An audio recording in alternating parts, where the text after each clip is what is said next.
ऐसा कहा जाता है कि स्वर्ग कहीं ऊपर होता है।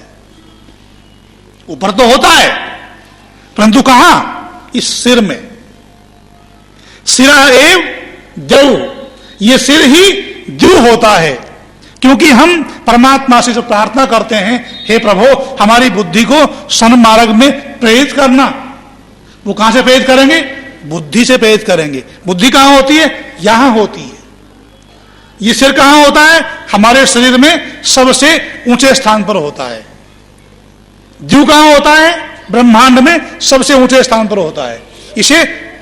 इसलिए उसे द्युलोक कहते हैं।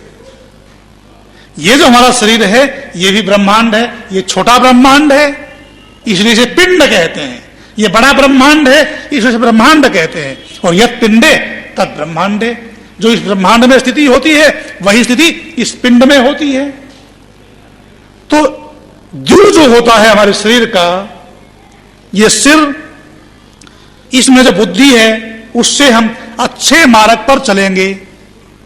हमारी बुद्धि में अच्छे संस्कारों को हम धारण करेंगे तो इस धरती पर रहते हुए ही हम इस धरती को अच्छे संस्कारों के द्वारा स्वर्ग बना देंगे। देवता कहां रहते हैं? स्वर्ग में रहते हैं। ये सिर, इसमें क्या होता है? आंखें।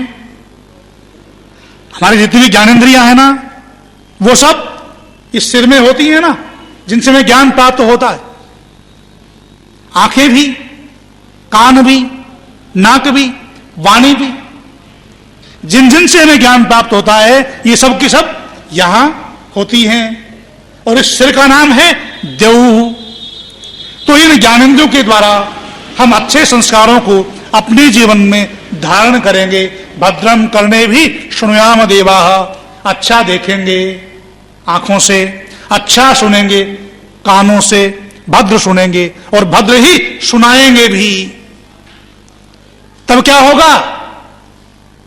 इस संसार को हम इस ऊंचे स्थान के द्वारा, इस सिर के द्वारा, इस संसार को हम स्वर्ग बना सकेंगे।